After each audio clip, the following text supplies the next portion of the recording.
Look, detectives combing through the hood looking for a corpse. Draco hitting. I don't think your body can endure the force. I whipped the fish up with a fucking hanger or a fork. Told that bitch, go ahead, sniff what you want. There's plenty more to snort. I had an outstanding warrant for a short. Turned myself in, rocking Louis and all my jewelry. I wore the court.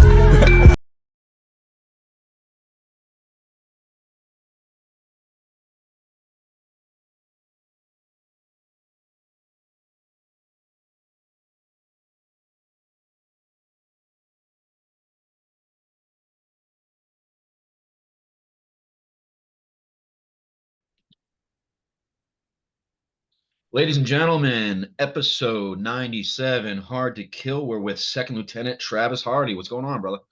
How's it going, man? It's good to be here. Yeah, thanks. I appreciate you making the time, man. So we're officially a second lieutenant. How we feeling? It's fucking weird, man. I'll be honest Is the grass with you. greener? That's what I want to know. So, I mean, I'm still a boot lieutenant. I mean, I haven't even been to TBS yet. But I'll tell you, like, I commissioned in December, and right now I'm on the instructor staff still at the university that I went through as a MESEP, Okay. which is the University of South Florida. And there's a lot of fucking politics on the officer side. Really? Like, yeah, there's a lot of politics, a lot of you got to make people happy and keep people appeased. Sometimes that's tough for a field guy, bro. Yeah, and like it's so hard. Like I'm still transitioning, so it's really hard.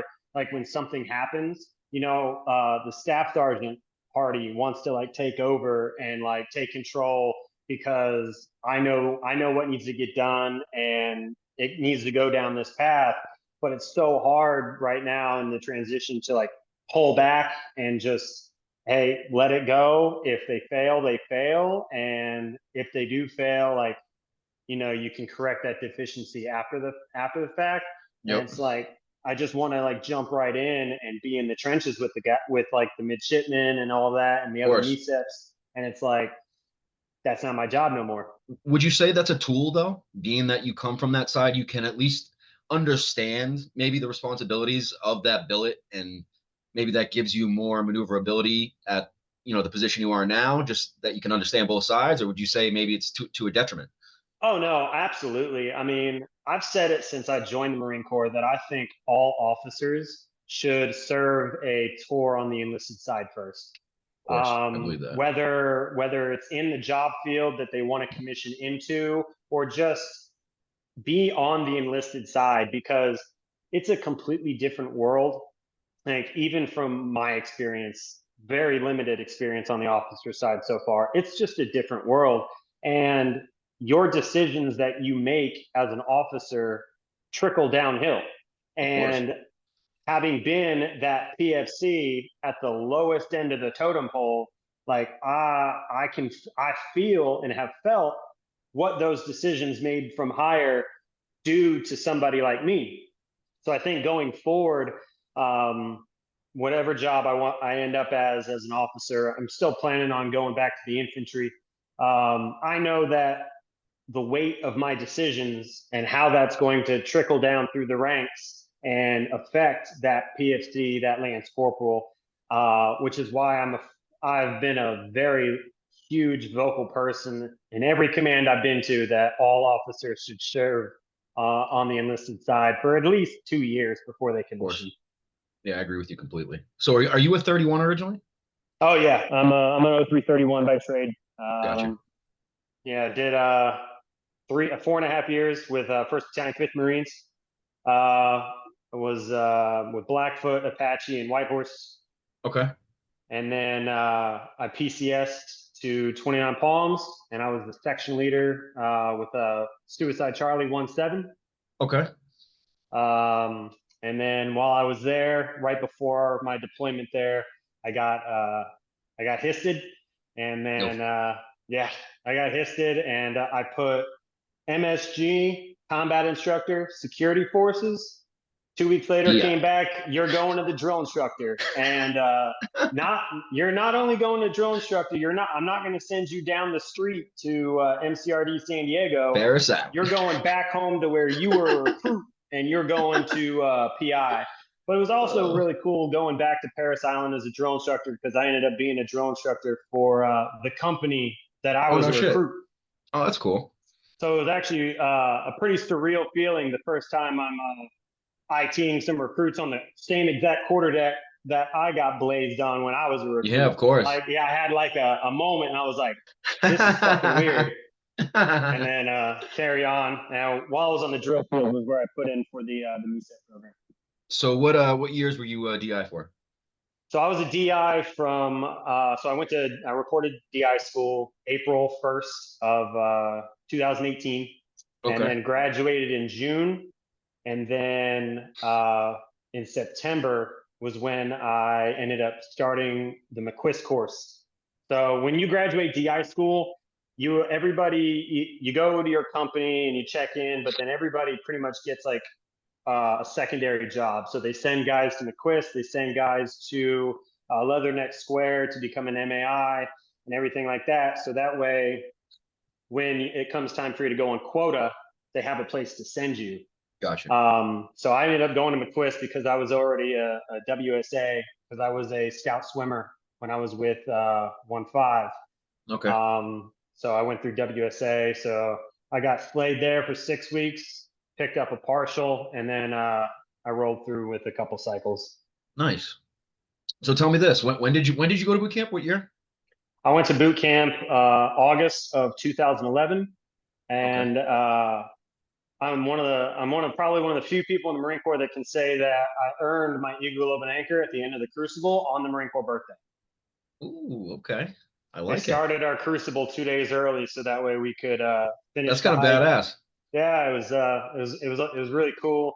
So I got my Eagle Globe and Anchor, became a Marine on the Marine Corps birthday, and then like 10 days later was when we graduated. Gotcha. Okay. So tell me this. So I went through boot camp in 2008. I think you probably had a similar time in boot camp than I did. Yeah. How much has changed? Jesus Christ, where to start? It's funny that you say that you went through in 08, because that's when I graduated high school, and I wanted to go. Okay. I was like, I'm going to be a fucking Marine. And my dad was like, I want you to go to college first. So I ended up going to Norwich University in middle of nowhere, Vermont. It's one of the 6 senior military colleges. I went there for 2 years, froze my ass off, hated every minute of it. I hated college. I hated the cold. I just wanted to be a Marine. So then I left university the spring semester of my junior year, and I went home, and then I walked into a recruiter's office, and a week later I was on the Yellow Footprints. And yeah. Who were you with in boot camp? What battalion? 3rd Battalion, the only real battalion. Ah, there he goes. Bleed blue, baby. I see you. I was a Mike Company recruit, and then I was a Mike Company hat. But to answer your question, so when we joined, what was the most? What is the thing that hits you the most? That screams to you? That's like completely different. I wouldn't say anything's like completely different. You would probably know more than me, but what's the most significant thing, at least? I'd say the caliber of individual going to boot camp. I was just going to ask you that. Is it the caliber of the people, or is I mean by that is, so when you and I went to boot camp, we joined to go to war. Facts. We joined at a time of war. We knew we're going to war. And looking back, from my platoon, nobody quit. Like, that wasn't a thing. Like at Paris Island when I was a recruit, like you didn't quit. Like, granted, we had like recruits that got dropped for failing swim or failing the rifle range or that kind of shit. But like, no one straight up was like, this ain't for me, I quit. Really? And as a drill instructor, when I picked up my first full cycle, so we were informing, and you're not even allowed to IT kids informing yet. Like they're running around in like a glow belt across their self. They got go fasters on everywhere they go, and it's like, so you got like Black Saturday, because at Paris Island we did Saturdays. So Saturday, Sunday, Monday, and then Tuesday was like training day 1, and that's when you could IT kids. I want to say my first cycle, we had 4 recruits just straight up quit, like informing, just like Really? tap out, I'm done. And then I want to say within the first 10 training days, we lost maybe another 5, 6. Wow. Like I'm talking like you're like ITing a kid for a deficiency, and he just stands up, and you're like screaming at him to get back down. And he just walks over to senior drill instructor house and just bangs on the hatch, and he's like, "Sir, recruit, fuck knuckles, I quit." Wow. Huh. And then obviously senior drill instructor brings him in, tries to be like daddy and like talk him back into the fight. And some of them he was able to talk back into the fight, and they ended up going on, graduating, becoming Marines. But like a couple of them, they're just like, nah, fuck this. Huh. This isn't what I joined for. And it's like, well, what did it's like, what did you think that you were getting? Like, there's so many videos of drill instructors like destroying recruits and like the house getting obliterated, like you getting screamed at. It's like, what did you think joining the Marine Corps was? And that was just my platoon that I was a hat for. And then there were 5 other platoons that are dropping equally as many recruits in that time. So it was just a really eye-opening thing. It's like, for sure. We joined to go to war. These kids straight up, hey son, why did you join the Marine Corps? College money, sir. Jesus Christ. I mean, and then, or what'd you join the Marine Corps? This recruit wanted to get out of his hometown. This recruit failed at college and figured, why not? It was just like, you ask it, like when we went, you ask, why'd you join the Marine Corps? Go to war. Facts. Why'd you join the Marine Corps? Go to war. Yeah. Like, so I mean, I guess you're right, man. That it does. It's a different caliber of individual that joins for certain things like that. And I mean, maybe that shows the struggles of like a peacetime Marine Corps, honestly. Yeah. I mean, because you kind of hear through the grapevine, I mean, everyone's having issues with recruiting right now, Marine Corps is the only branch that made mission. I saw that. I read the report. In some categories, we only made mission by 1 person. Really? Like, I believe reserve officers, we made mission by 1 person. Huh. I know the don't quote me on it, but I think like the Navy, they missed by like 20%. Air Force missed by a whole lot. Army, they missed mission by like 30,000, 20,000, something like that. And it's like, and I think the thing is there's no pull for it anymore. Like back in the days of the war, like everybody is like, patriotic. I want to go fight for my country. I want to go do this. I want to go do that. But nowadays it's like the Marine Corps is trying to, or not just the Marine Corps, but like the military in general, they're trying to push, you can learn a trade. And it's like, yeah, that's all cool and fine, but I'm going to join the military.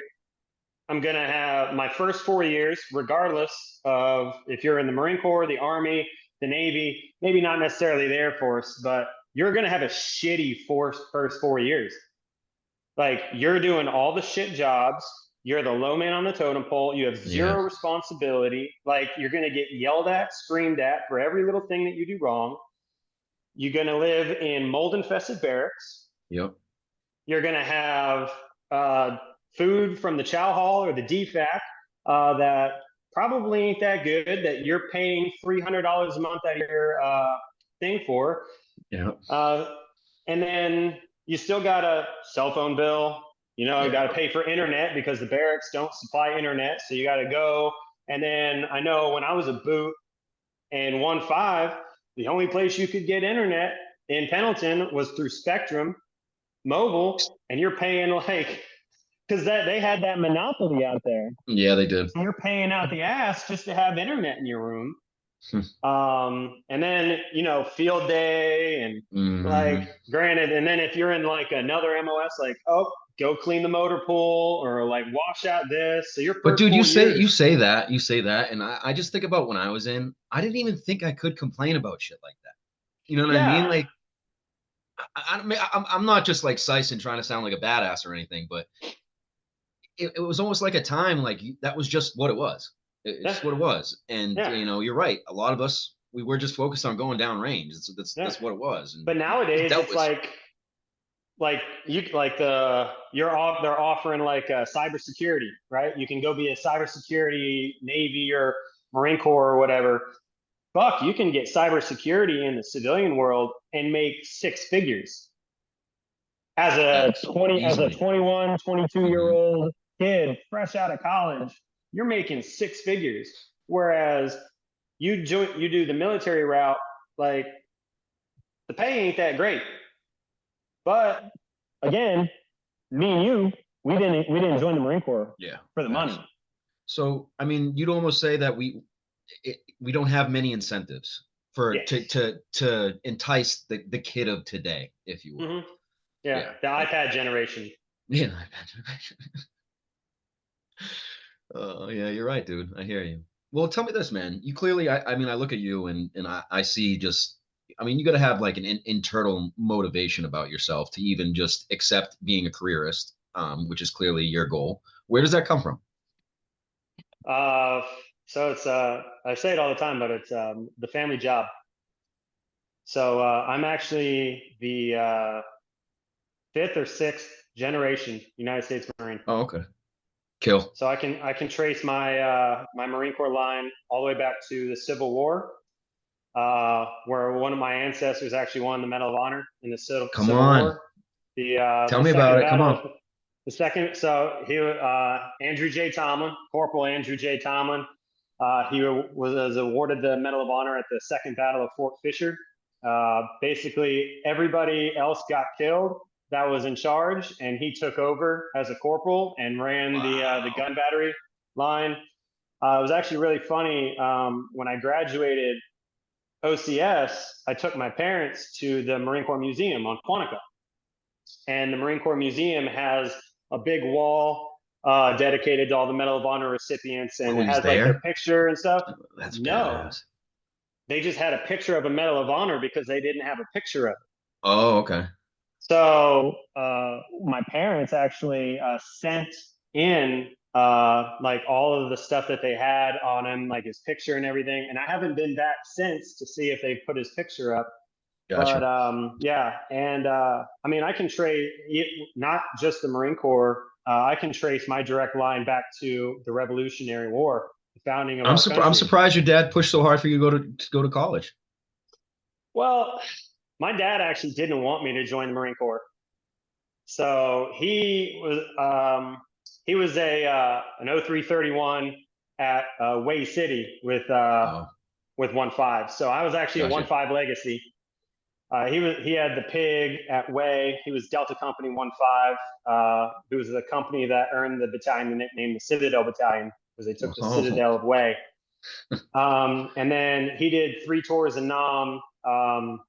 He also, after 0331 days, he ended up being a Force Recon sniper. This is your old man? Yeah, he was a Force Recon sniper with First Force. And then between his second and third tour, he was a drill instructor as well. He did 18 months, and he says it's probably a joke, but he was like, they used to get psyche bells back then. Yeah. Because they were like in and out of Vietnam and everything like that. And at 18 months, he was deemed too psychologically unstable to train recruits. So he went back to Vietnam for a third tour. Of course you did. But yeah, he was 4 Purple Hearts, Wow. Bronze Star V, NAVCOM V, NAM V. He was a fucking savage. Like, So so tell me this then. How did he look at everything after going through that shit? so granted, growing up, he didn't really talk about the war a lot. Like, granted, you got stories here and there, and then I'm growing up with it, and I'm like, ooh, that's what I want to do. Like, that's what I want to be. I want to be like my dad. And I want to be a Marine. I want to be a Marine infantryman. And he knew. So it'd be the same thing. Like, if you had a son, right? You know, and your son wants to do the same lifestyle as you, and you know how much that lifestyle what comes sucks. with it. What comes and with then it. If you go to combat, you know exactly the mental and physical toll that that's going to take. Yep. And I think he just looked at it as, I don't want my son to have to go through what I did. Which is understandable. Granted, I mean, from 5 years old, every Halloween, I was a fucking Marine for Halloween. Like, I was destined to be. Yeah. I mean, at one point, he tried talking me into going to the Air Force.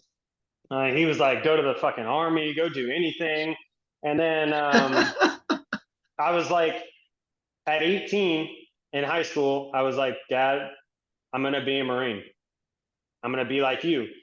And he said, okay, but I want you to go to college. I want you to be an officer.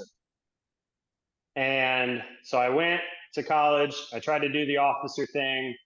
I just didn't care about school. Plus, it was just so fucking expensive. So rather than like die in debt from student loans, I left. I had a heart-to-heart with him one night, and I was like, I'm going to be a Marine. And my parents were the kind of parents where they never pushed me to like do anything. Like, they made suggestions. Like, my dad, like, hey, you should be a Boy Scout, because if you get Eagle Scout, like, it really looks good on like a resume and everything. Or you should do this, you should do that.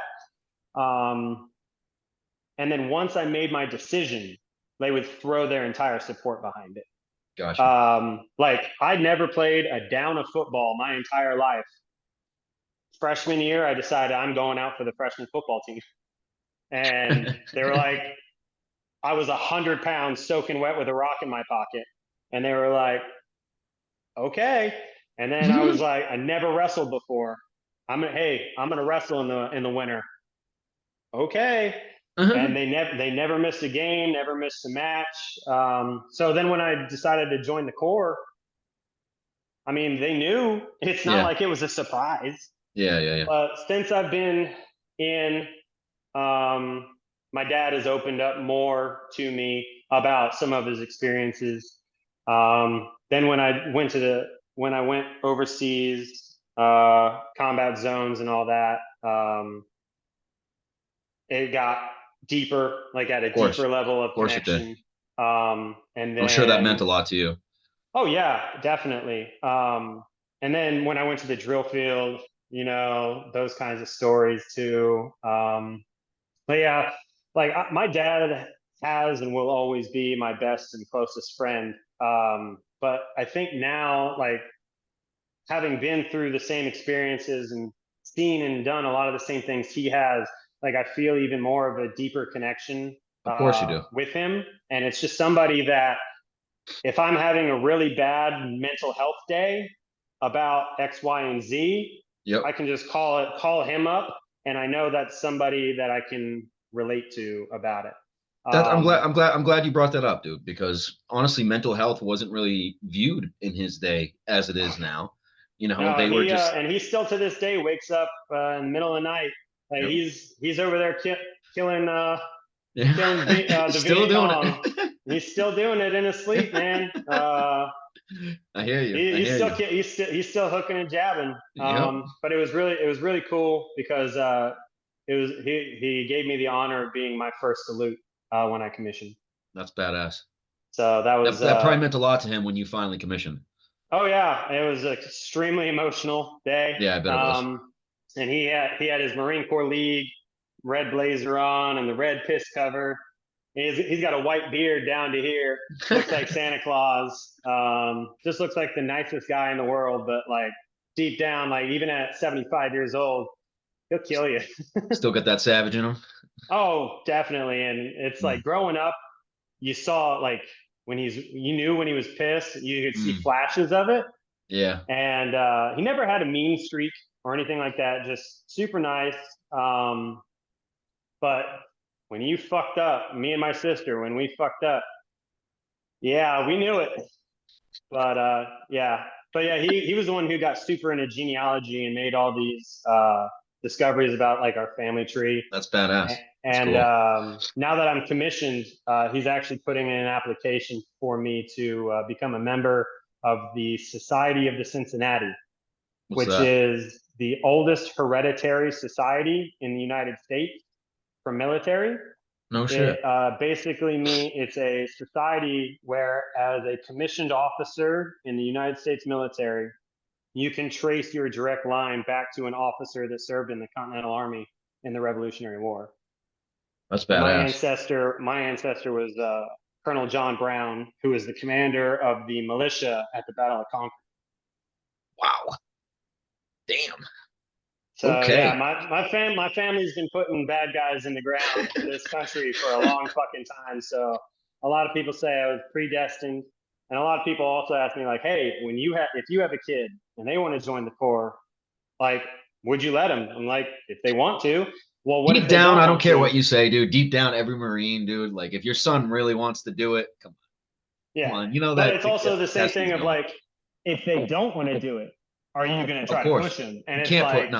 I mean, you can't push somebody to do something. There's two sides to that, dude. And I hate when parents get overbearing with that shit and push because they have like some like I don't know, credence to what they did, and they need their offspring to do it too. Like it means so much more when they go the route that you did. You know what I'm saying? Like no matter what, even when he tried to dissuade you, you still found a way to go and get it. You know what I mean? Yeah, it's like it was really cool. I mean, family day, graduation, like family day, have fun with your families, and like it's just like the rush of people out of the stands coming to find their loved ones, and it was like, there he is. It was like the crowd parted, and there he was, and he was the first person I saw, and yeah, that's when the waterworks happened. Of course, of course. I'm not gonna fucking say I didn't cry. I cried like a bitch. Of course, dude. And I cried when I commissioned too. And I mean, having your old man salute you, like, dude, come on, fuck out of here. That's not a normal thing. And when you can have like a relationship with your father, top dog, it means a lot. Yeah, Matt Sergeant definitely. He definitely taught me well. That's good. That's good to see, man. Because honestly, I don't know, dude. I hate being just the typical hater of just because when I was a GWAT veteran, guys nowadays don't have it like we did. But I don't know. It just seems, I don't know if it's what's going on today or how the world is, that the military is just different to a certain degree. And I mean, I can understand we have to adapt to the times, and we have to stay lethal in any way possible. But I don't know. I mean, you tell me, man. Do you ever feel that way, or is that just a common misconception of like GWAT guys? About what? The military being different, maybe softer, maybe not as lethal to a certain degree. So I will never say that the Marine Corps. I'm just going to speak to the Marine Corps because that's what I know. I'm never going to say that the Marine Corps has become less lethal. If anything, we have become faster, smarter, stronger. I would say very much more lethal. The amount of just hate and discontent that we can bring to bear on our enemies is just mind-boggling. Of course.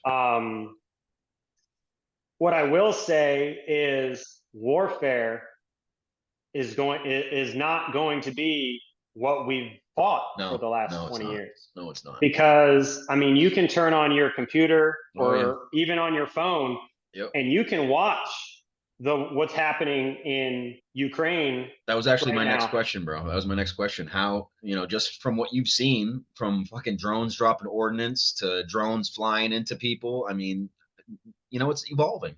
And Yeah. how would you say the Marine Corps is staying with the times in that kind of, headspace? So I think it goes back to what I was saying with the Marine Corps becoming faster, more agile, more lethal. I mean, we got rid of armor, we got rid of a whole lot of things to just slick down.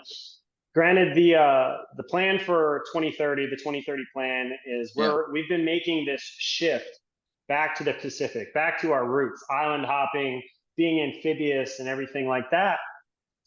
But obviously, this is just one person and one Marine's opinion. I think that we put a little bit too many eggs in that basket, because we're seeing that conflicts, open ground conflicts, are still a thing. I mean, I'm not saying that we're going to go to war with Russia, or that NATO's going to go to war with Russia and we're not going to have troops on the ground. I don't know. Mm-hmm. In my opinion, the Ukraine and Russia conflict is just politically driven. Of course. And in a sense, it's a lot of he said, she said from the West and what Russia, and like now the Tucker Carlson interview. Did you watch that? Did you watch that? I watched parts of it. I didn't. I haven't seen it yet. Well, what did it? I don't know. What impression did you get from it? Putin is an extremely intelligent man. He is. Gotta give him. Everybody likes to discredit him, and I mean, some of the watchers on this podcast might just think I don't know what I'm talking about. No, I think that's ignorant. But he is you don't serve 20, 30 years in the KGB, and then become the president of your nation, and you're president for 20 plus years in a place like post-Soviet Russia. Like he served in the KGB in when it was the Soviet Union, where they would, if you didn't like what the party was saying and you spoke out against it, they would drag you behind a dumpster and fucking kill you. Facts. And he survived through that.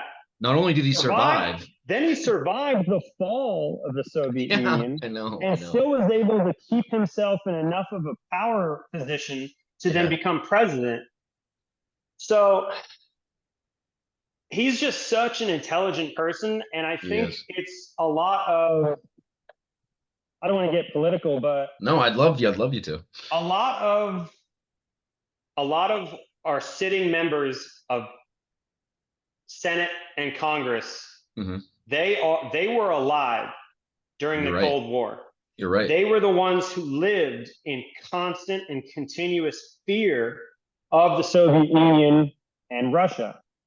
So I think our government's reluctance to work with Russia in any capacity is fed by those people who remember what it felt like to live in fear. I think you're right. And now, like, we have a lot of younger people like coming into Congress, and they're kind of seeing that for what it is. Like, the next threat isn't Russia. No. The next threat is going to be China. The next threat is going to be Iran. I mean, look at all the proxy wars that Iran has started through the last 40, 50 years. Russia, and the thing is Russia, after the fall, has never been an expansionist power. They haven't. They really haven't. And like, I'm not talking for or against, but when NATO was founded, it's a multinational organization, military organization, whose sole charter was to combat the expansion of the Soviet Union. Yep. Okay. Now, before the fall, NATO and Russia came together, and they made, they agreed on certain things. Granted, these things were never signed. They were written down, but they were never signed, and it was kind of a you have our word. And Gotcha. one of those things was that NATO wasn't going to expand. It wasn't going to move 1 inch closer to Russia or Soviet Union. And then the Soviet Union fell. And then over the next 20 years, they added 13 to 20 countries. Yeah, they did. Yeah, Like did. they advanced to Russia's doorstep. Yeah. And then, I mean, I'm not, no conspiracy theories, but then the military coup. I was just gonna ask you that. How man, how'd that make you feel, dude? Come on.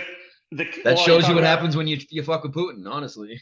Are you talking about the coup of 2014? I'm talking Wagner. Oh no, I was talking about the Ukrainian coup of 2014. Oh no, gotcha. Yeah. Gotcha. So where a pro-Russian government was ousted by the people and then put in a pro-Western thing. Yeah.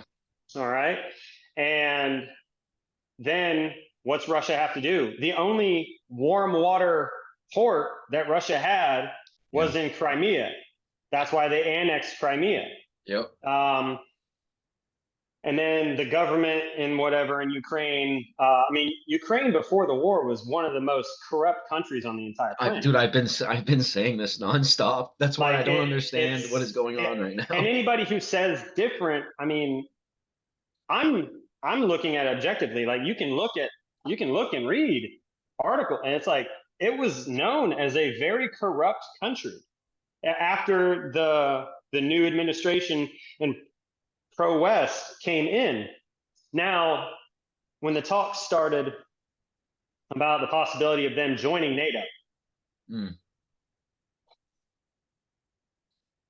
if I kind of look at it in the same lens as the Cuban Missile Crisis.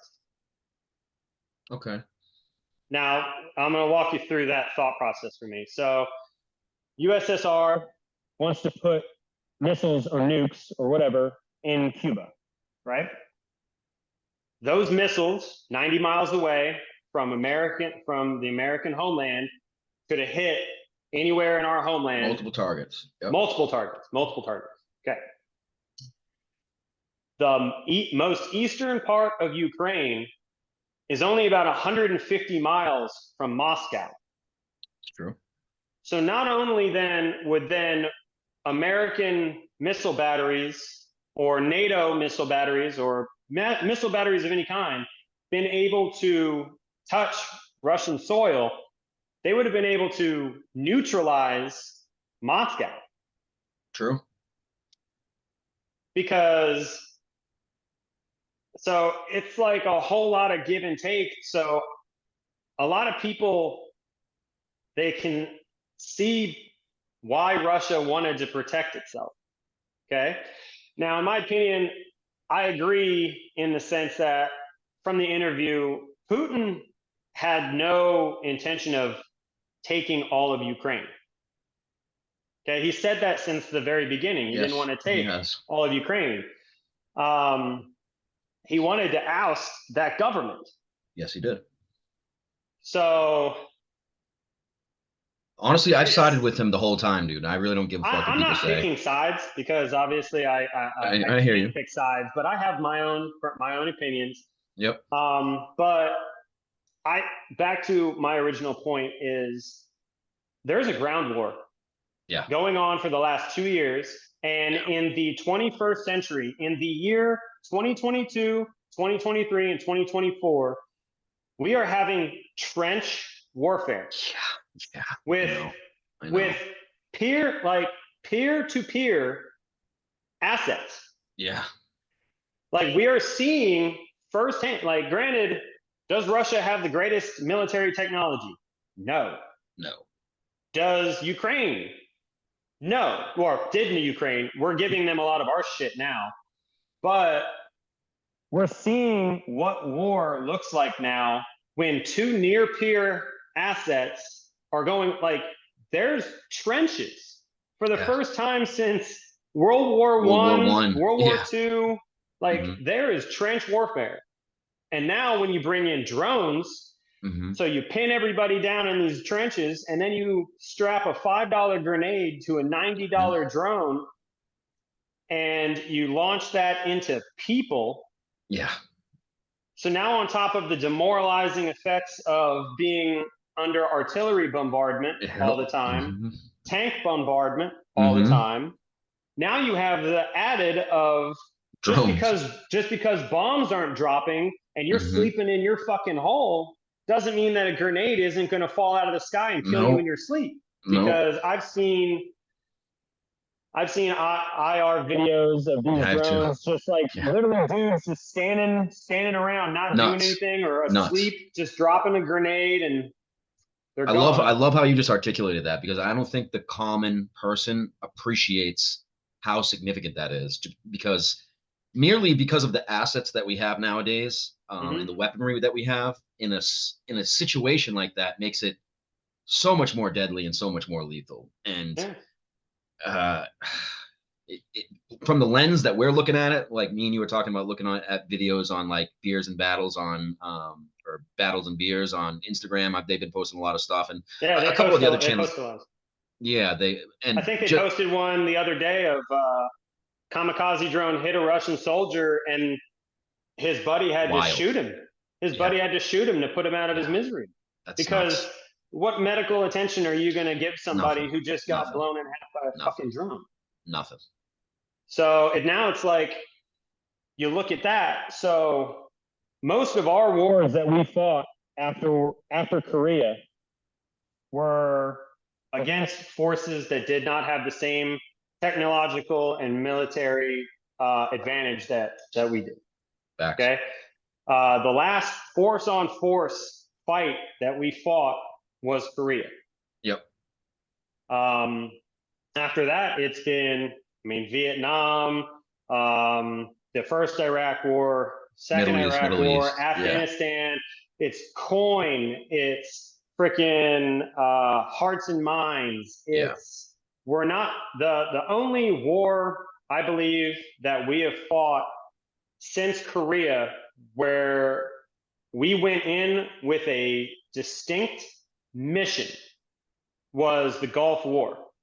Yeah, that's true. Because we went in and we said we told Iraq, get out of Kuwait. Yep. If you don't, we're coming. We came, we ass fucked them.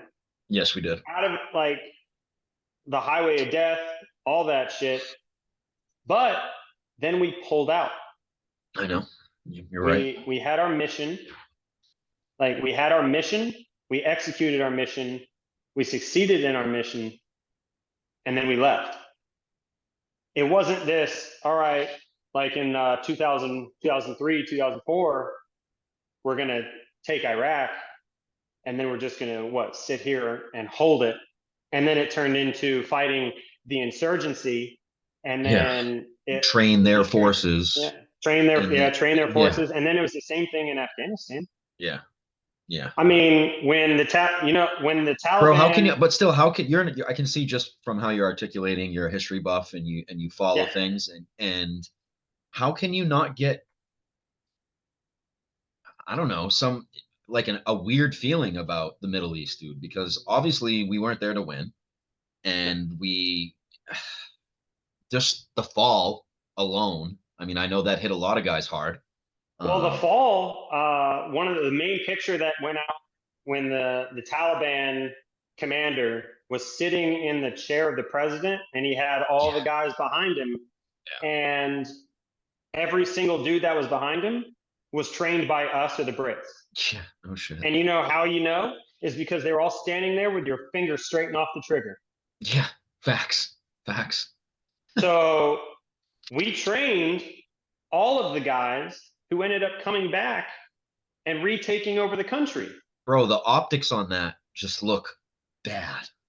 You know what I mean? Like, and because these fucking dudes, like, if they put their finger on the trigger and we'd be like, hey, keep your finger straight off the trigger, their commander would go over and break that dude's fucking finger so he'd never do it again. I know. I saw when I'm sitting here and I'm looking at this picture and every single one of these dudes is in a mask and they're all fingers straight off the trigger on these brand new AK platforms. I'm like, we trained every one of them. Yep. I said the same We thing. trained, it was a perpetual cycle of, it seemed like that we trained the people that came back to kill us. That's wild. You know what I've been And saying a lot? I've been saying a lot lately that I couldn't imagine being in the Marines nowadays, seeing what's going on right now. Like, if I could just tell that you're well informed, the feeling in your stomach must just be, you know what I'm saying? Because there's so many variables that could happen or pop off right now. And I guess really that would only make me in a position like you are in right now to train my guys above and beyond. You know what I mean? Look, I mean, if you look at the global state of affairs right now, I mean, there's always the threat of China deciding that they're going to invade Taiwan. Yep. There is the new threat of like the Houthi rebels and all that stuff, and everybody wants to discredit them. But I mean, in reality, Yemen's been a failed state since like 2013, 2012, something like that. And then obviously the proxy war now in Gaza and everything like that. I mean, Israel, like him or hate him, that's our only ally. Yep. That we have that's the only democracy in that entire area. And it's so crazy to me to see a lot of these, from the river to the sea, Palestine will be free, and we're supporting a genocide and XYZ. It's really interesting that, and then when you look at it, like the UN, countries in Africa are speaking out against the supposed genocide in Gaza, when it's like the countries that are speaking out against them were responsible for some of the worst genocides of the 80s and 90s and early 2000s. Yeah, like what is this? And human rights violations, like the fact that South Africa, is like screaming at Israel for human rights violations when they were an apartheid state. Facts.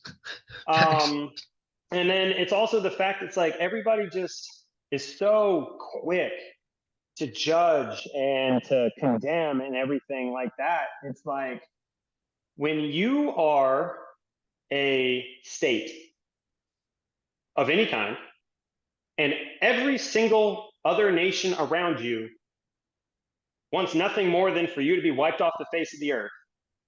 So now you have compulsory service, you build up your military, you make allies with the strongest military forces on the planet. And then stuff happens to you within your own borders, and you try your best to appease. So they offered the two-state solution twice. Yep. Denied both times. And we can talk all day, but the Hamas is a terrorist organization. That's period. That's just what it is. Period. It is a terrorist organization. Period. There has never been a Palestinian state. Period. Nope. Period. Like, but dude, people will argue that to the death of it, and it's because that's just an objective truth. They pull up these old maps where it says Palestine, blah blah blah blah blah, and it's like, yes, but that was a region. It wasn't a state. It didn't. It wasn't a bordered, contiguous state. Yep. And then also the fact that everybody wants to be behind the people, like the Palestinian people, except for other Muslim people. Yeah, I know. So when Egypt, I mean, and this goes back to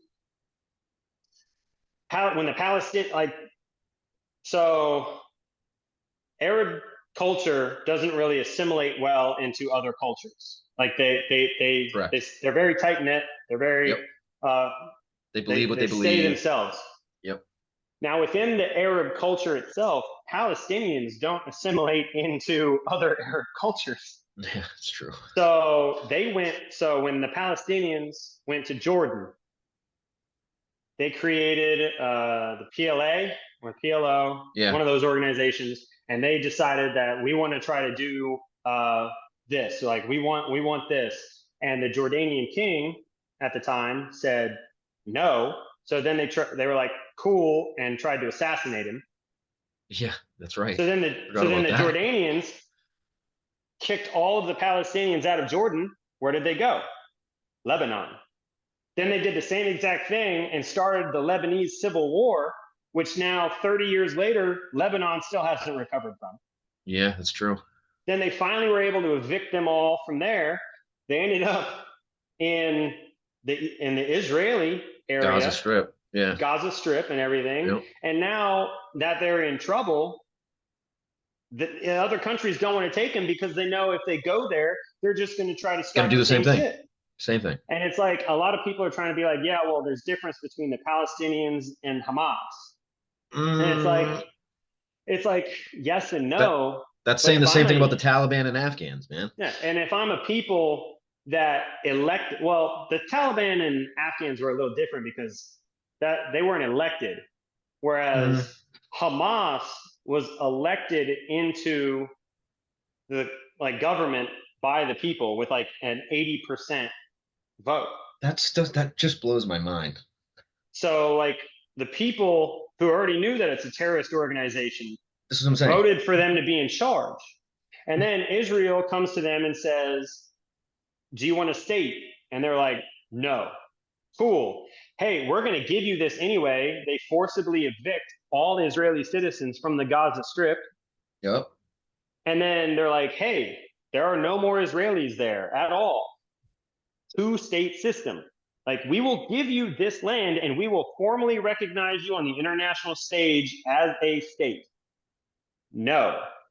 Cool. And then they attack Israel and they just slaughter indiscriminately.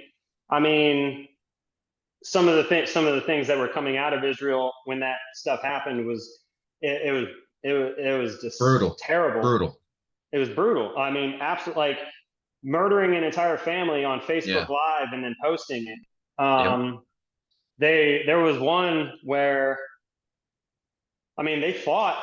I mean, there was one story of a husband and wife. They went toe to toe with them for hours to keep them away from their kids until like a couple uncles were able to like break through and like save the kids, and the mom and dad they didn't make it. But then there's like other stories of like taking it back to the Holocaust. Like they home invaded. They took a baby and they put it in the oven, and then they had their way with the mother until the baby died, and then they cut the mom's head off. So, and then that kind of stuff happens to your people, and then you act and you go, right?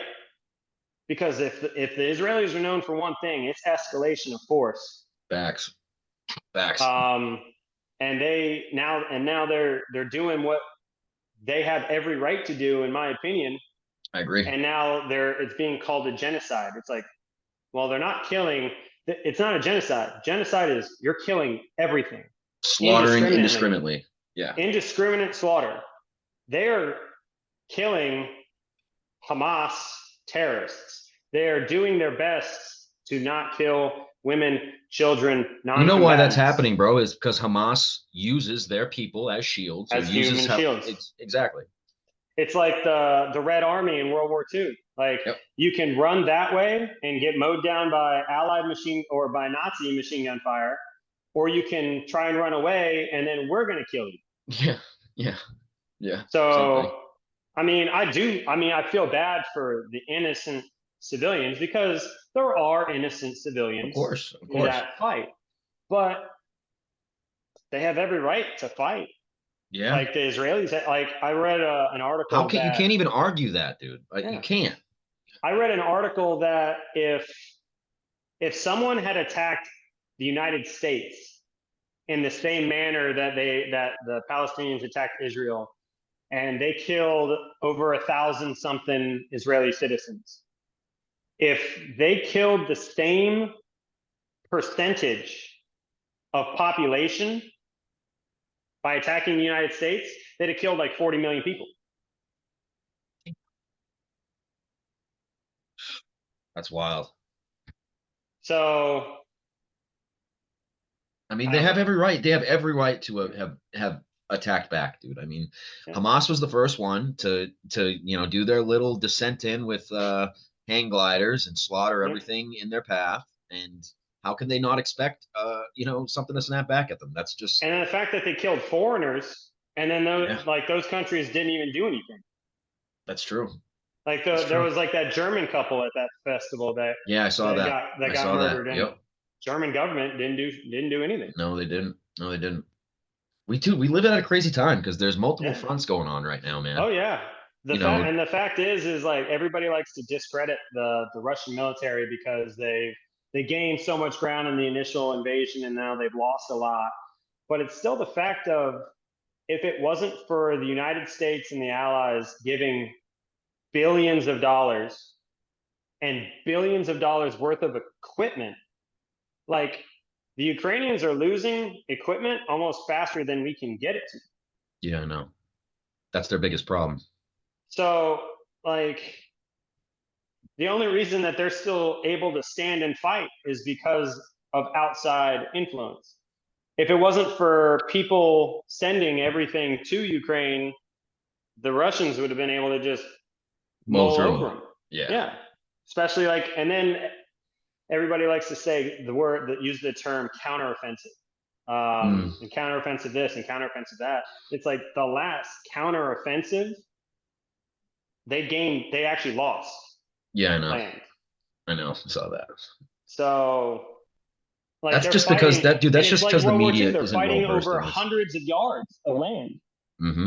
Like they're not gaining. Nobody's gaining anything. It's a stalemate. And anybody who doesn't want to say that conflict right now is at a stalemate is just ludicrous. And they're just the only reason I think differently is because I had recently someone on my podcast that was fighting for Ukraine, and that's how it was.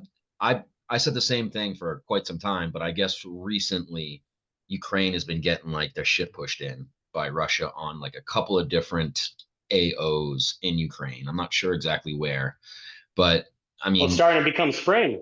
So now that the spring offensive, like now all winter, Russia's just been moving assets. Yep. And here's the thing: they have more fucking assets. They do. Than we have the ability to get there. They do. Because if we can't, we have the best logistical log train system in the fucking world. Like we could deploy the entire fucking United States Marine Corps to an AO. I digress with this. Isn't that the biggest issue with China? Yes, China. They have like a 1 million man standing army. They have. I meant more so just logistics getting us over there. Because I mean, we brought up island hopping. That's what we're going towards now because of the China threat. You know what I mean? Logistically, it's a nightmare. Yes and no, because we have so many bases over there. That's true. That's true. We have Japan. We have Okinawa. We have the Philippines. We have South Korea. The only way. Guam, yeah. The only way that I could see it becoming a logistical nightmare would be a preemptive strike simultaneously from China on every single military base that we have in the AO. Yeah. They would have to. I mean, everyone. If they which would be one, very difficult. That'd be very difficult for them. And if they miss one, they're fucked. Exactly, because it sounds the alarm. Yes. And then the only other way that they could do it is they would have to hit when, I mean, we got the 31st MEU out there. That's true. The 31st MEUs, if it's in port, because if it's out to sea, they don't know where the fuck that is. No, they don't. And then if the 31st MEU with 1,000 pissed off infantrymen rolling with fucking impunity. Yeah, facts. Like, and they got Harriers and they got the F-22s. And then we have the ability to get to land with tracks and everything. Like if like 1,000 fucking pissed off infantry Marines you just killed a bunch of our people, like they're gonna make. That's how many. So the 31st MEU has what, a regiment? No, it's a battalion. It's a battalion. Okay. Yeah, so it's about 1,000 Marines of infantry. That's the landing team, and then you have obviously the CLB attachments, engineers, pilots, support, like all the maintainers and everything like that. But like a MEU has the ability to get 1,000, like via Osprey, AV, and like small boat. Like we have the ability to land 1,000 Marines. That's true. And granted, China has like they have their shore defenses and everything like that. But do you really think their shore defenses are going to hold up to a couple F-22s? I don't. Doing vertical takeoff and obliterating everything. Like Navy likes. That's that. Like, I don't think that's one thing that's talked about enough. Where is China's Air Force at? What Air Force? This is what I'm saying. That's what I'm saying. Yes, they have the ships. They have boots on ground. But where's their Air Force at? So here's the other thing too that a lot of people don't like to bring up about China is the last war that China fought with anybody was in the 70s. So they have talking about the Boxer or wait, when you say the 70s, what are you referring to? Well, actually, it was like the 60s and 70s, but it was the war in Indochina. Yeah. So before Vietnam. Yeah. Pre-Vietnam. Yeah. So that was their last war. So they have a 1,000,000-man standing army of people untested, who have seen zero combat. Yeah, that's true. Ever. Like nothing. Their Air Force, I mean, yeah, they like to boast and say that they have 4th gen fighters and everything like that. Cool. We have the F-22. The F-22 is probably one of the scariest pieces of machinery ever created by the hand of man. The F-22 was created because the developers listened to what all of our enemies said that they had. And they built something to circumvent. They built something to defeat what they had, even though they didn't have it. That's badass. So the F-22 is fucking terrifying. And we have those. They have a massive Navy. But it's not a blue water Navy. True. It is a littoral Navy. Like their Navy can't really go 200 to 300 miles. No, it can't. Away it has to stay somewhat close to China. And it's all small. It's all small cruisers. So then let's ballpark this. Let's quarterback this real quick. Let's say China does hit Taiwan. What's your first move? Say you're in the driver's seat. Are you trying to get boots on ground right off the bat, or are you hitting it with arty and Air Force first, and then ripen them up, and then, because from what I've heard, honestly, the quickest way or the most efficient way for us to combat China is us getting boots directly on the ground as quick as possible. Now, in my opinion, tell me, how do you feel about that? I kind of feel a little different because, again, their entire military is untested. And Taiwan has a very, very, very extensive defensive strategy. Like they have shore batteries, shore defenses. Like they would. So you think Taiwan could actually put up a somewhat of a fight with China at first? Oh yeah, they would be able to trade space for time. I don't know much about Taiwan's defense system or forces. It's pretty intricate, honestly. But again, first China has to get there. Like, granted, it's not that far, but it's not like it's not going to get seen. True. Secondly, I think a war with China theoretically could end without us having to actually put any boots on the ground. Really? Our Air Force, I mean, we have the largest Air Force in the entire world. The second largest Air Force in the world is the United States Navy. Okay. That's a We good way to have look at it. two of the largest air forces in the entire world, and they're just two separate branches. So what I would say is that we would launch an aerial campaign, Yeah. and we would shock and awe. Yeah. We would just bring such a level of devastation.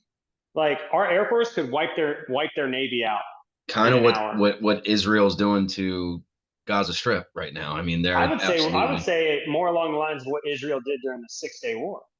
Mm, I mean, in a single night, they swept aside the entire military of Lebanon, Syria, Jordan, yeah. and Egypt Yeah. in a single night. That's nuts. Both air and ground assets. That's They wild. obliterated it. I forgot about that. And we have an Air Force that has the ability to do just that. We could I don't hit think. our Air Force and Navy could hit every single ship that they have, and then every single military target or military base that they have anywhere in China, and just wipe it off the face of the earth, like turn it into a 6 foot sheet of glass. That's wild. And then we would come to the table and be like, this is what we were able to do to you. Sign this unconditional surrender, or then we're going to bring in the Army and the Marines. Gotcha. And also, that's not even saying like ships and subs. True. Our Tomahawk cruise missiles, fucking sea guns, like ship guns. Like, granted, we don't have like the USS Wisconsin that just fucking destroys an entire fucking mountain. Thanks. In Korea, I don't know if you've ever heard that story. Have you ever heard that story? No. So in Korea, I believe it was the USS Wisconsin, which was an Iowa-class battleship, and it was being escorted. And this gun battery on top of a North Korean gun battery fired on the USS Wisconsin, and it hit her. Shit. But it didn't really cause any damage. And in response, the USS Wisconsin turned every single one of its 16-inch guns and fired a fucking salvo and erased that mountain from existence. When was this? Korea. And then the escort ship sent a message to the USS Wisconsin, and the only thing it said was temper, temper. Like the USS Wisconsin obliterated a terrain feature, like just fucking gone. And that's wild. Our ship, and so granted, we don't have that, but you put an Arleigh Burke-class destroyer. I'll take an Arleigh Burke-class destroyer up against 10 of their fucking ships any day. I hope, and then man. You're talking about our carrier strike groups. Yeah. And subs. And that's not even saying our subs and our ballistic missile capabilities and everything. We could wipe their entire military infrastructure from the face of the earth. What'd you think? What'd you think about the Marine Corps getting rid of tanks? I don't agree with it. Yeah. I mean, I think we're gonna be in another war, maybe not in my lifetime, but in another lifetime where we're gonna need tanks. And sorry, but the Army doesn't really have enough tanks to support both Army and Marines. Bro, I bet you'll see a conflict in your lifetime. I'm confident on that. I mean, it's just too volatile right now. It's at that point where it's almost everyone's like waiting on the first thing to happen. You know what I mean? Like, I mean, it's been quite quiet other than, the Middle East is always the Middle East, but we haven't had any kind of, I don't know. I've been thinking that we're going to get some kind of hit on our turf within the next 5 years for some reason. And maybe because of 9/11 and nothing has happened since then, but there's just been so much civil unrest and everyone's pointing at us. If, it's a matter of when. Yeah. And which is terrifying and very sad to think about, but like probability wise, our country's just too big. Yeah. I mean, it's just too big. And then we have the southern border when you got 9 million people flooding into the country. We don't know where they're from, what they're doing, what their actual intent is. Like some of them might be coming here to try to get a better life. But I guarantee all these people coming in from Africa, China, these Asian countries, military age males crossing the border in the tens of thousands. I mean, I just can't see all these people wanting to come here for the American dream. And again, I don't want to say I'm against immigration. No, America no one is a said nation. that. We're a nation. Come in the right way. Come in the right Come way. in the right way. Come in the right way. Get your green card, your work visa, work for your citizenship, like all of America has done beforehand. Don't just try and take the easy way and jump the border and X, Y, and Z. It's just a mess. But that's just what worries me about these financial packages that have been going over to, you know, Ukraine and Israel when we have serious problems on our southern border right now, man. The Senate just approved that bill to send more money to Israel, Ukraine. That is more than the entire budget for the United States Marine Corps. I saw that. That's absurd. That's absurd. How knowing that, how could you still do that? Like that, I don't know. Again, I don't know. I don't want to get. Yeah, I know. Political, but I mean, I hear you. I think I can imagine where your head's at on that. Yeah. But yeah, I mean that just, I mean, as a new second lieutenant, that just should motivate you even more just to get your guys to the highest caliber as possible, you know. I just want to be able to train them to be the most lethal and capable that they can, because the reality of it is you can sit here and you can fucking dream and everything like that about, yeah, if I took my men into a combat zone, everyone's going to come home. That's just ignorant and foolhardy. Yeah. It's arrogant. And one of the reasons that I chose to become an officer is because of the arrogance. You saw a lot of that. Of some of the officers that I've had in my career. And I will never say any names, but no. We're not here trying to drop names. There are definitely officers that I've had in my career that I would follow. If they called me right now and said, I need you, I would follow that man to the gates of hell itself. Yep.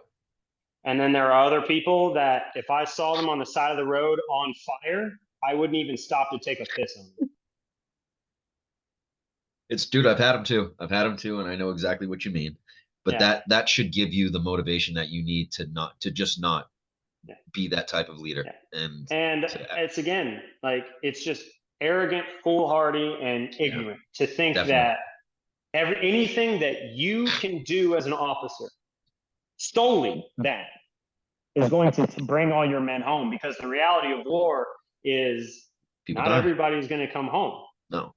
But if you can look at yourself in the mirror, and this was one of the conversations I had with my commissioning officer and my dad, is at the end of the day, if you can look at yourself in the mirror and tell yourself that you did everything that you could do to train them to a certain level, and then something didn't go right, it's not your fault. No. That's where it's like a lot of people, like the survivor's guilt and everything like that. Like, did I train them hard enough? Did I do this and did that? And again, there's also, I think, a very fine line between good training and hard training and overtraining.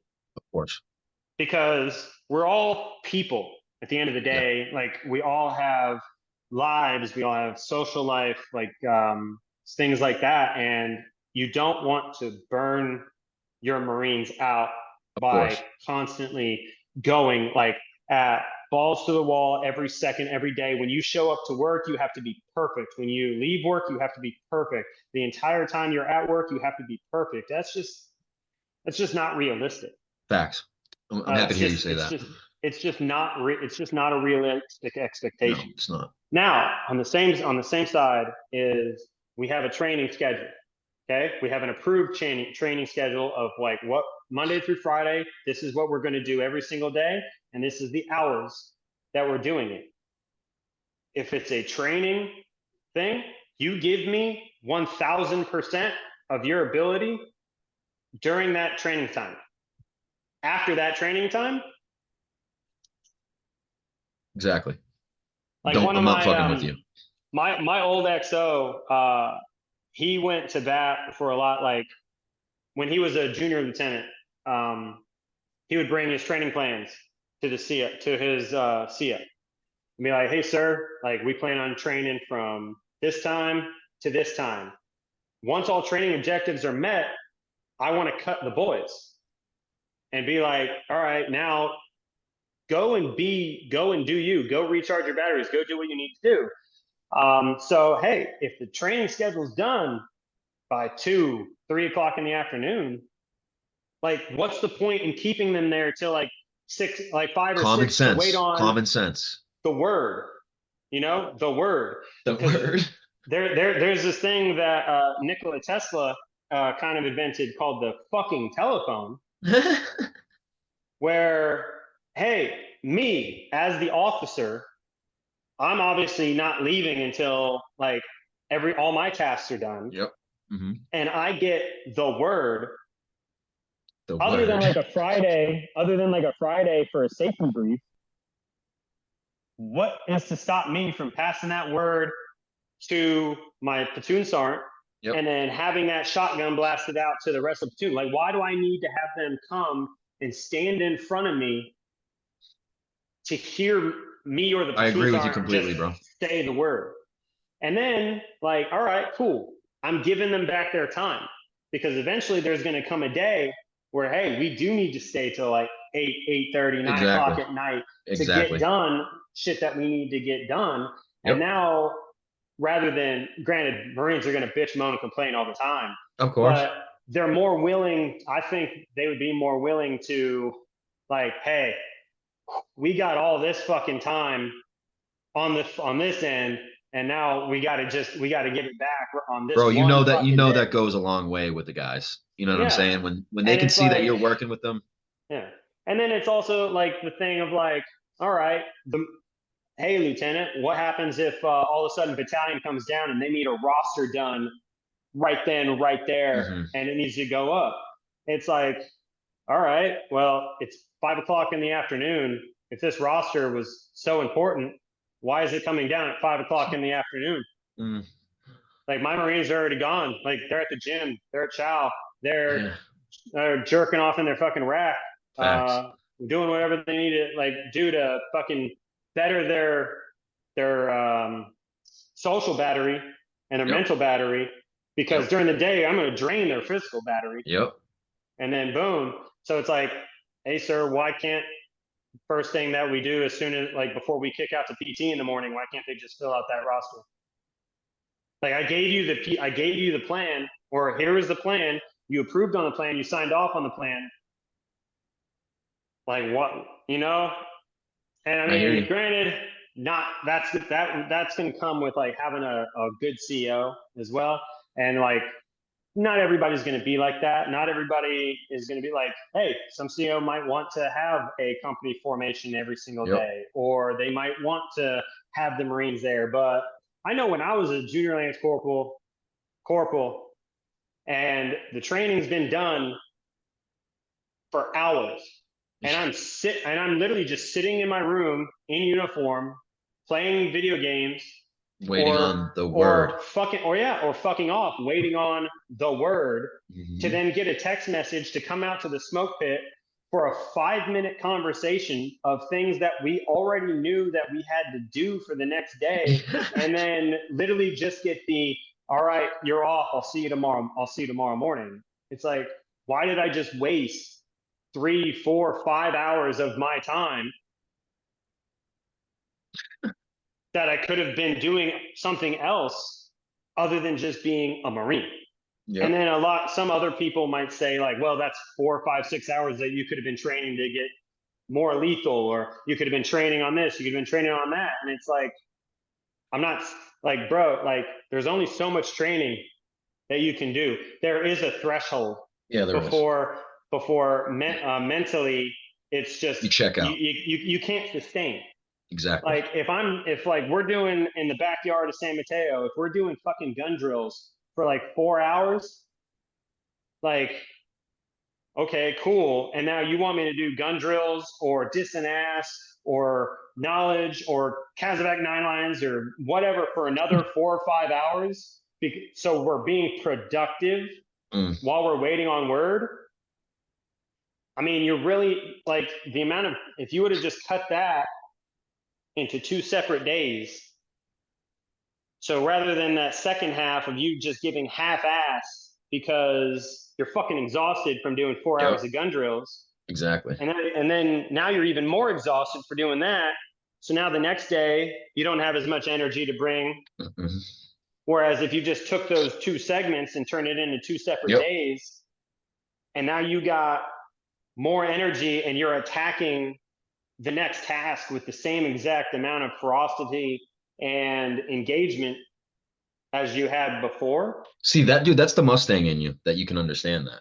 I feel like because not I enough. was that fucking guy. I was that fucking guy that was waiting around for 4 hours. Like as a boot, I wasn't in my fucking room waiting on the word. I was sitting in the fucking smoke pit at San Mateo, just sitting there reading my fucking machine gun knowledge book and just getting fucking insulted by my fucking senior lance corporal who fucking made me stand at parade rest to address a senior lance corporal and just quizzing about fucking machine gun knowledge for fucking 4 hours.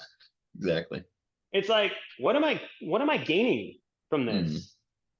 And then and then when you get into the schedule of like, all right, every fucking Monday, we're going to the armory to bust rust. Okay.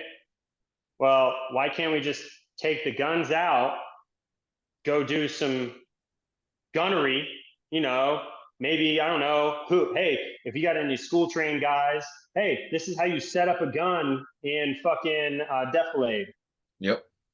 This is, I don't know, give fucking junior guys like boots the ability to fucking run a squad.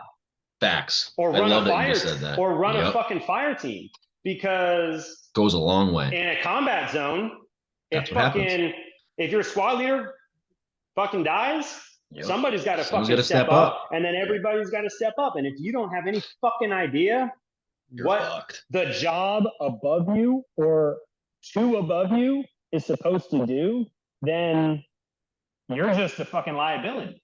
Facts. So, all right, you want us to bust rust? Cool. We're going to go train for fucking 3-4 hours. Then we're going to come back, put the guns up, and then we're going to start cleaning and then send a chow rotation. Work through chow. Hey, go get like half you go get your fucking food, sit down in the chow hall. Because when I was a boot, it was PT's over. You got 15 minutes, shit, shower, shave, and get the fuck out here. Chow hall's on the other side of San Mateo. You ain't fucking running over there. So guess what? It was a $5 burrito truck. So, all right, now you're busting rust through chow. And now, hey, sir, we did this. We hit these TNR tasks. We trained on this standard. Fucking Lance Corporal, whatever, fucking got experience running gun, the fucking squad or their fucking fire team or their gun team or whatever. Guns are fucking clean. What other tasks do you have for us today? I don't have anything for you today. Hey, let me go see. Let me go see if I can fucking get you guys out of here. Aye, sir. And then fucking I go try and fight that fight. Granted, I could get told to go fuck myself. But also it's like if you come in with that kind of ammunition, it's like, hey, sir. Goes a long way. It's like, hey, sir, just want to let you know, fucking the cleaning got done.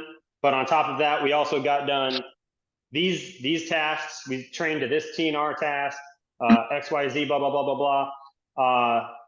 Are there any more, is there anything company or battalion related for today? If not, can I cut the boys loose? Mm-hmm. So that way we can come back tomorrow and hit these next tasks. Yep. Again, you could say, go fuck yourself. Hey, find something for him to do. Find white space for him to do. And I don't know, when I was a sergeant or a corporal in a boot, man, that was the worst term It was. to ever It was. fucking hear was white space training. Yeah.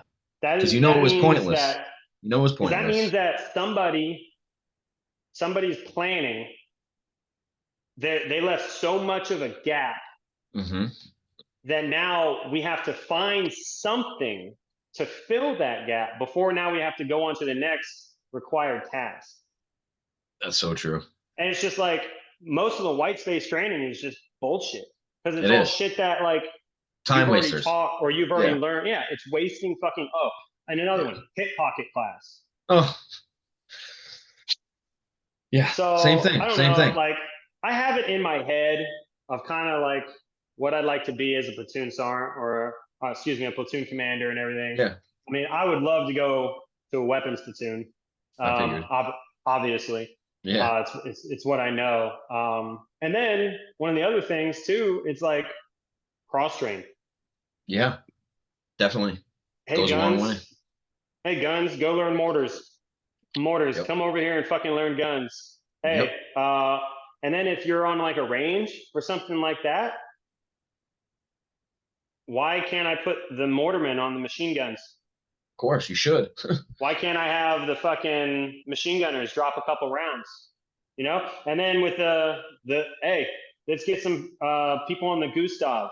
Fucking Yep. teach me about it. Fucking I don't Yep. know about it. Teach me about it. Teach them about it. Like, you know, so that way everybody can do fucking everything. I love to hear that type of thinking, man. Honestly, so if somebody that's what's goes down, somebody can fill that. Like, hey, I need a fucking I need an A gunner on the fucking tube. I got a fucking spare ammo man. Hey, fucking roll over there, and he knows what he has to do. Facts. So that's that type of thinking we need, man. Honestly, I'm glad to see that you brought that with you. If you could, man, before we get out of here. So I have this is followed by the Lance Corporal Underground heavily. So I got a lot of young guys watching this, and I often hear their gripes, and you know, some of these guys just, you know, they're caught up in the peacetime Marine Corps, and they're kind of getting, you know, to their third, fourth year, and they haven't seen any action yet. They're getting kind of like down, you know, as you can understand. You understand that. You've been there. What's some kind of motivation you can push their way? Talk to them for me right now. Talk. You know where they're at in their head. What would you recommend for them? It's coming. Like you can hate it sitting in the barracks right now, and you can just think that all I'm doing is training. And then when I deploy, I'm just training. I mean, I'll tell you straight up, when I got to the fleet, I did a workup from February and then deployed in December. I deployed on the MEU, and then I did it was like we started over again, back to fire team level tactics, and then we did another workup on the deployment. Then we came back, and then it was another workup. And then we deployed, and then we did a workup while we were deployed. So I know it, I get it. You feel like you're just in this constant, never-ending rut of training and hitting the basics and everything like that. But I'm going to tell you that it's coming. For me, it didn't come until I was a sergeant. Like I had already been in the Marine Corps for six years by the time I finally got to a combat zone. And it's coming. So treat every opportunity that you can as it's real.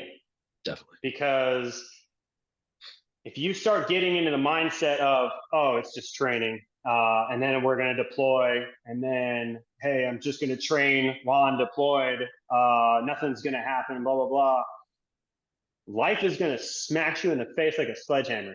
Because do you think those boys from, who was it, 2-8? You thinking 3-5 and singing? No, I'm talking about the boys that had to fucking go to the airport to evac all those people from Kabul. Yep. That was 2-8, right? I think so, yeah. Yeah, it was 2-8, and and one of the other battalions. Either way, they were on a Great example, though. Great example. They were straight up like fucking the Lance Corporal Underground song. They were watching One Tree Hill in their rack, fucking just wishing and hoping and praying that they were going to get their combat action ribbon, and they're just rotting in a berthing on a ship, and then boom, they got the call, and every single one of you have seen the videos of these boys running through the airport, loaded out gun gear, machine guns, mortars, tubes, ammo crates, boxes, everything, flying through the airport. Do you fucking think for an instant, and I want you to be honest with yourself, do you think for an instant that 24 hours before that, they thought that they were going to be in that position? Bam. Well put. And that's why I'm going to tell you that if you let yourself get into that mentality of it's only training, it's only training, it's only training, then when the moment comes, you are not going to be able to flip that switch in your head. You are not going to be able to flip that switch, and it can mean your life or worse, the life of your friend. Facts. So all I'm going to ask is, yes, you're in a peacetime Marine Corps right now. Nothing is happening. We are not at war. But that's not to say tomorrow when you wake up, the face of the world changed. Think about it. Every day that you are living right now is September 10th, 2001. That's true. Every single day that we live right now, because like what we already talked about, it's not a matter of if, it's a matter of when something's going to happen. It's true. And you don't know when. And every single day is September 10th, 2001. And you could wake up tomorrow and the entire world's been turned upside down. And now you are getting the call, you are going down range, and you are going to go do God's work. And you are like, if you're a machine gunner, you're going to be creating the most beautiful symphony of fucking chaos and destruction ever known by the hands of man. Mortarman, you're going to be dropping those rounds. 11s, you're going to be locating, close with, and smashing fuckers in the face. Hell. But do not let yourself get complacent, because I'm sure it's been told, and it's a statement that we all fucking hate to hear, but it's so true. And the reason we hate it so much is because it's true, that complacency kills. So train hard. Listen to your seniors, because granted, your seniors might not have done anything either. And their seniors might not have done anything. But their seniors did. And they tried to instill all of those lessons down the chain. Yep. And then them. And then them. So you're right. That's all I can say is like, hey, Lance Corporal, training sucks. Training sucks. Whether you're 29 Palms, whether you're in the tomato patch at Pendleton, or you're on Recon Ridge, or you're in fucking Lejeune in the fucking middle of nowhere, like hating life in the Verona Loop, doing land nav. Like, hey man, every moment that you're training is you are training to kill somebody that wants nothing more since they were a baby. They have been told nothing more than to hate Americans, hate our way of life, and to fucking kill you. And if you aren't attacking every single training evolution with that kind of a mentality, that, hey, if I slack off and I don't want to give 100%, I only want to give 80%, like on this run, or I only want to give 70%, or I only want to give 90% on this run, I guarantee to you that the dude, some Chinese dude, maybe a Russian, maybe Iranian, someone is fucking training to their utmost ability to kill you and everyone that you love. Facts. Sorry to fucking bring it down a little bit, but I mean, that's the reality that we live. But that's what it is. Beautifully put, brother. Train like it's September 10th, 2001. And then once that moment, when you get the call, you'll be ready. Good to go. Yep. You heard it here first, guys. Second Lieutenant Travis Hardy. Brother, I thank you for taking the time. And I look forward into watching your trajectory as an officer. And hopefully we'll get you back on here again at some point. We'll chop it down again. Thank you so much for having me on. I had a hell of a time. I already know it, brother. Semper Fi. All right, Semper Fi. Yeah.